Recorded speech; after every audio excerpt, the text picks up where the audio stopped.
Bonjour à tous et bienvenue au 13h de la télévision du Burkina. Voici les titres. Les premières dames des pays d'Afrique membres de l'OCI engagent à Ouagadougou la lutte contre le cancer. La rencontre de haut niveau des premières dames sur la promotion de la sensibilisation à la lutte contre le cancer a débuté ce matin dans la capitale burkinabé. Objectif, plaider pour la mutualisation des efforts dans la prévention et la prise en charge de cette maladie. Et puis l'actualité au Zimbabwe est marquée par les violences post-électorales. Des heurts ont éclaté après l'annonce de la victoire de la ZANU-PF aux élections législatives. 3 personnes ont trouvé la mort dans les affrontements qui ont opposé les manifestants aux forces de l'ordre.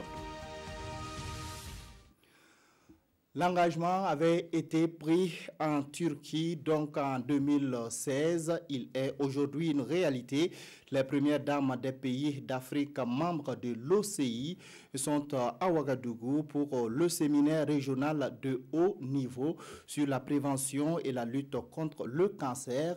L'objectif est de lutter contre cette maladie qui est en passe de devenir la deuxième cause de décès dans les pays africains. L'ouverture des travaux avec Adama Guiti et Zalissa Sanfo. Un décès toutes les heures pour cause de cancer au Burkina Faso. Et ce sont 6200 familles chaque année qui sont endeuillées. Le cancer gangrène à des proportions inquiétantes. Alors, il faut stopper la saignée. Et voici tout le sens de cette rencontre des épouses des chefs d'État africains, membres de l'Organisation de la coopération islamique OCI. Ces premières dames donnent de la voix ici à Ouagadougou pour un engagement plus ferme des États dans la lutte contre le cancer. Voici les pistes de solutions qu'elles proposent. Les conclusions de leurs échanges devraient nous permettre, premièrement, de renforcer notre rôle en tant que première dame et force d'interpellation et d'accompagnement dans la lutte contre le cancer. Deuxièmement, de nous informer sur les opportunités d'accompagnement technique et de financement auprès des partenaires techniques et financiers. Troisièmement, de partager les meilleures pratiques et de promouvoir un mécanisme de coordination régionale à travers les registres de cancer, la planification et la mise en œuvre de plans de contrôle du cancer. Quatrièmement, de susciter la mobilisation et la mise en place de l'assistance technique nécessaire au renforcement des capacités des systèmes nationaux de santé. Cinquièmement, enfin, d'élargir l'accès à la prévention, au diagnostic et aux soins du cancer. Stopper la saignée, vaincre la deuxième cause de mortalité mondiale. C'est un combat de longue haleine et ces premières dames disent avoir bien noué le pagne pour y arriver. Cette rencontre de Ouagadougou devrait donc déboucher sur une déclaration et sur des recommandations à mettre en œuvre pour plus de sensibilisation, de dépistage précoce et de prise en charge adéquate des cancers dans leurs pays respectifs. Et puis, vous le savez déjà, c'est hier que les premières dames sont arrivées dans la capitale burkinabé. Dans la soirée, l'épouse du chef de l'État, Sika Kaboré, a offert un dîner à ses hôtes. Ce dîner a marqué également la fin des travaux des experts du sommet régional de haut niveau. Le point avec Oscar Soulama et Vincent Kendrebego. C'est une soirée voulue par l'épouse du chef de l'État burkinabé, Sika Kaboré, pour souhaiter la bienvenue aux premières dames à l'occasion du séminaire régional sur le cancer. Un dîner qui marque la fin des travaux des experts sur la problématique du cancer et qui visait également à valoriser la culture burkinabé. Je voudrais offrir, comme il se doit à l'Africaine, l'ordre de bienvenue. Bienvenue à vous, Excellences, mesdames, les premières dames, chères sœurs, et merci de venir vous unir à la lutte contre le cancer au Burkina Faso. La première dame du Burkina Faso a profité de cette rencontre pour féliciter les experts pour les travaux menés. M'adressant ainsi à vous, mesdames et messieurs les experts,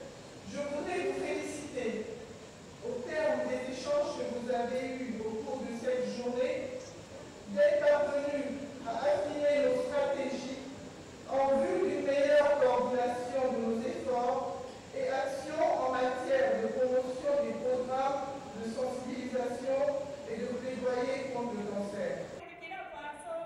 La cérémonie a été également marquée par la prestation des troupes musicales et de plusieurs artistes burkinabés. Des élus nationaux élaborent à Koudougou le plan de travail annuel du programme commun d'appui à l'Assemblée nationale, financé à hauteur de 4,23 milliards de francs CFA par 3 partenaires, dont la Suisse.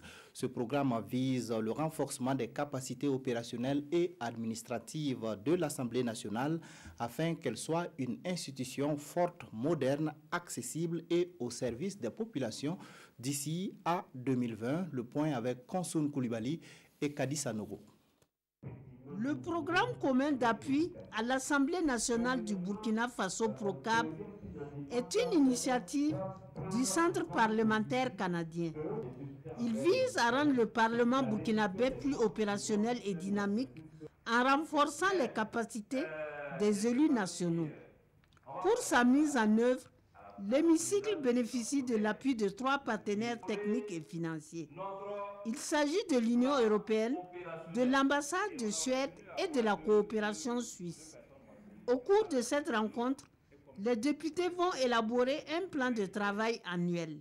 Les députés sont retirés à Koudougou pour 3 jours de travaux en compagnie des directeurs de l'administration de l'Assemblée nationale. L'objectif principal de ces 3 jours de retraite, c'est pour pouvoir élaborer un programme de travail annuel qui va courir de 2018 jusqu'à juin 2019. C'est une première de voir des partenaires soutenir l'action du Parlement. Et c'est un grand défi pour nous, députés, pour réaliser nos activités et absorber vraiment ce qui a été mis à la disposition de l'Assemblée nationale. Ce programme qui a été lancé à Koudougou s'inscrit dans le cadre de la mise en œuvre du plan stratégique 2016-2020 de l'Assemblée nationale.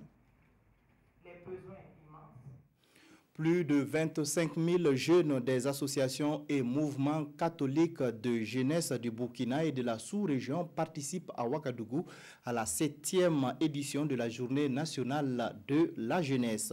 Le rôle et la responsabilité des jeunes dans la construction de la paix et dans le développement sont les principaux thématiques qui seront abordées. La cérémonie d'ouverture s'est déroulée hier dans la capitale burkinabé en présence donc du nonce apostolique Burkina-Niger et du Premier ministre burkinabé. Le point avec Paul David Bambara et Ini Walkoy Janine Kambiré.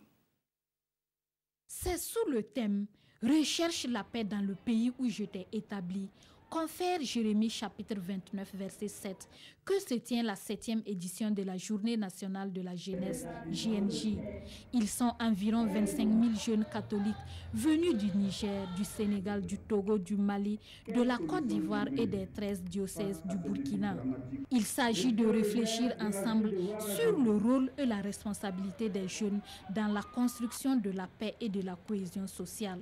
Ce que nous attendons de l'ensemble des jeunes, c'est que d'abord, ils prennent conscience que la recherche de la paix est une nécessité vitale pour nous tous. Justement, rechercher cette paix à l'intérieur d'eux-mêmes, partager cette paix avec les membres de leur famille, leur environnement immédiat, et justement être comme de l'huile qui contamine, que nous puissions nous contaminer les uns les autres avec cette paix-là. La particularité de la JNJ cette année est son ouverture aux autres confessions religieuses et aux autres pays.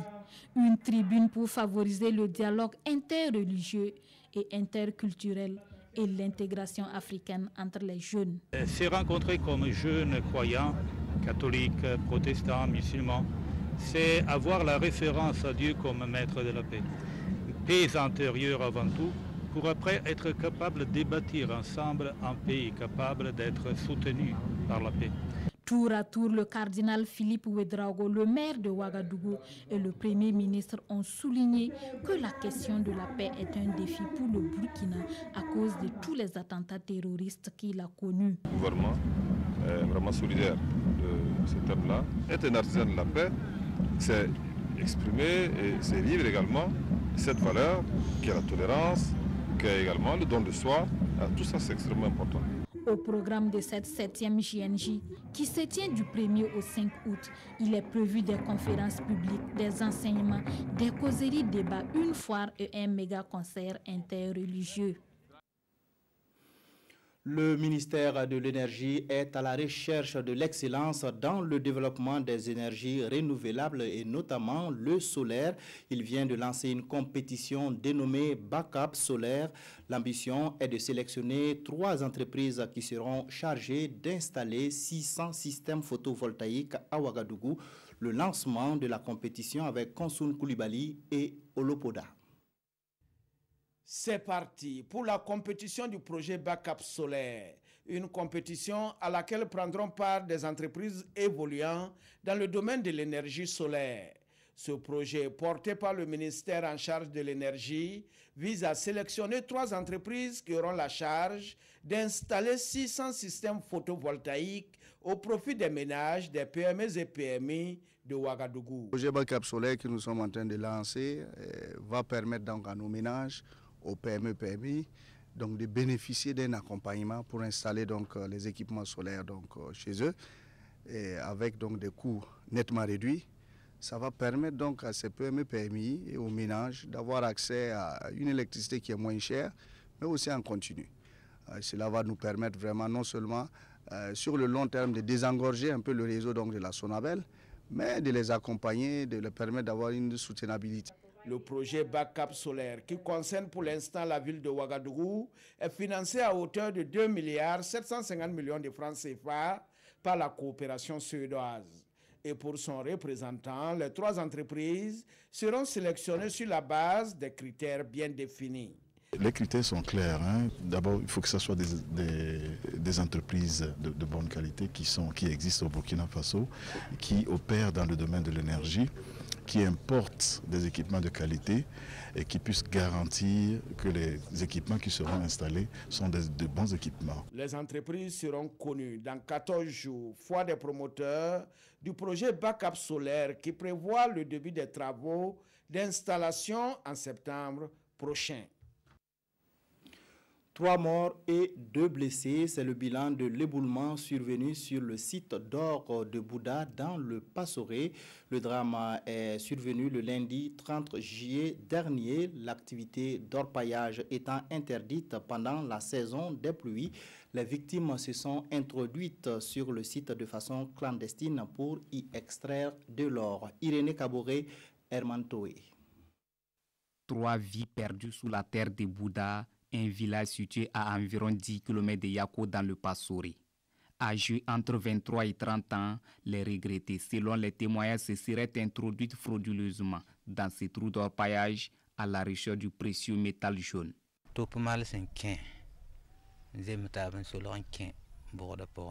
Ils sont au total 11, ceux qui se sont cachés rentrés dans la galerie. Ils ont cassé les piliers qui maintenaient la terre au-dessus d'eux. La galerie s'est donc écroulée. L'un d'entre eux a pu se sauver pour venir informer. On a pu faire sortir les 10, mais 2 étaient blessés et 3 sont morts.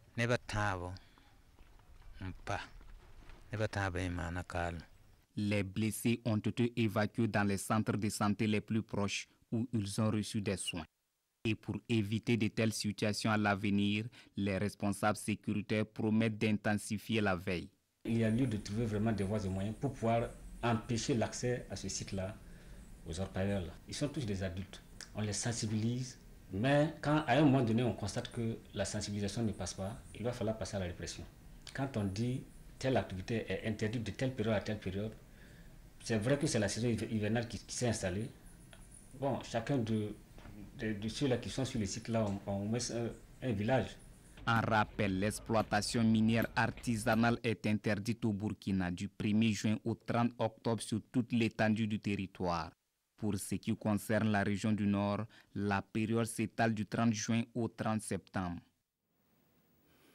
À Bobo-Dioulasso, les secteurs 23 et 30 sont difficiles d'accès en cette saison d'hivernage. Les infrastructures routières sont dégradées au point de rendre pénibles les déplacements des habitants. Le maire s'est rendu sur place pour voir l'étendue du problème afin d'y apporter des solutions. Manekayen, Carole Tougouma. Ce sont les restes d'une fondation de maison. Aujourd'hui, tout est ruine. La cause, l'eau de ruissellement due à la pluie. Nous sommes dans les secteurs 23 et 30 de la ville de Bobo-Dioulasso, un quartier communément appelé Bolibana.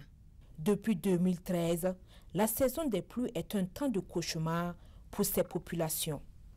Au moment que nous on construit ici, nous on a des terrains plats, on ne connaît pas qu'il y a l'eau ici. Il n'y a même pas de problème. On a fini de construction. Bon, à nos grandes surprises, Sonatir est venu construire leur terrain, faire la maison et ils ont organisé les caniveaux. Maintenant, tous leurs caniveaux, ils ont communiqué une seule voie pour venir dans notre quartier. Bon, ces caniveaux-là a gâté la route que nous, on peut passer.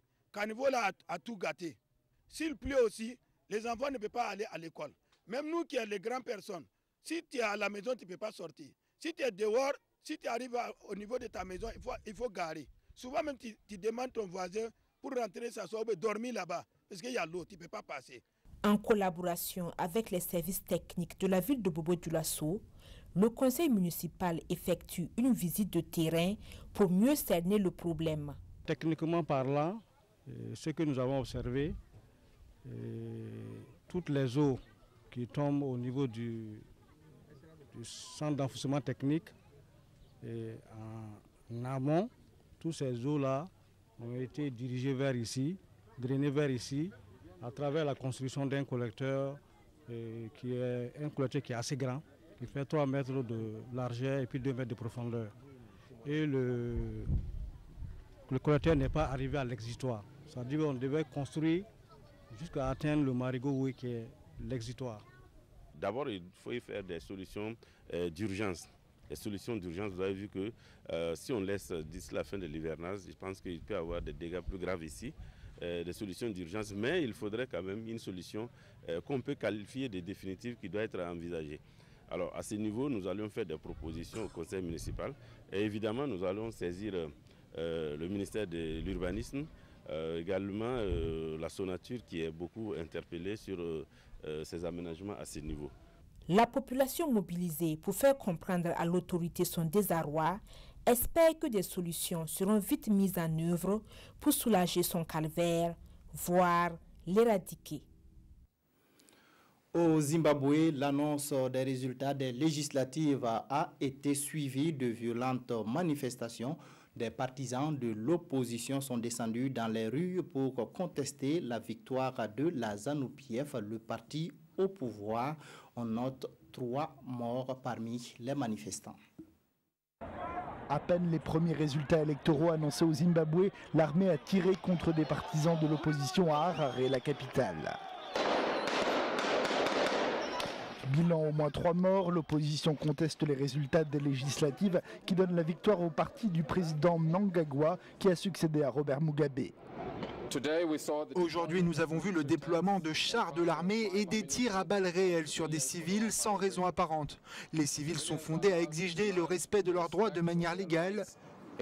Tout désordre public doit être traité par les policiers qui sont les mieux formés pour ces opérations. Les soldats sont formés pour tuer en temps de guerre. Ces violences rappellent celles de l'ère Mugabe, fréquentes après les élections. Les observateurs de l'Union européenne ont dénoncé un scrutin inéquitable. Les résultats de la présidentielle qui se tenait aussi lundi ne sont pas encore connus. Pour le chef de l'opposition, aucun doute, ils seront truqués.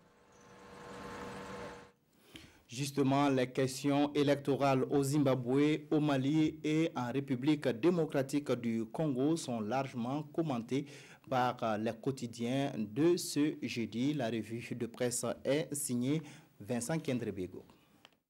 Le pays s'intéresse à l'attaque du convoi de l'armée malienne mardi passé. Quand les djihadistes mettent le pied dans le plat électoral, titre le journal. Ce pays est en deuil dans l'attente des résultats du vote, avec 4 militaires tués dans une embuscade djihadiste et la disparition d'autres militaires avec leurs deux véhicules transportant des documents électoraux. Le journal de s'interroger sur l'incidence de cette perte sur le reste du processus électoral. Reste à espérer que cela ne soit pas de nature à remettre en cause les résultats du scrutin. Il est temps que nos administrations électorales se mettent au diapason de l'évolution technologique pour ne plus continuer à transporter des urnes dans des convois militaires, si ce n'est en pirogue ou à dos de chameau, ajoute le pays. Présidentiel au Zimbabwe, le crocodile fait ses premières victimes, titre l'observateur Palga. Pour l'Obs, le calme qui a marqué la journée électorale précédait la tempête. Les premiers résultats aussitôt tombés, des militants de l'opposition sont entrés en manifestation. La police, appuyée par l'armée, intervient. Bilan 3 morts.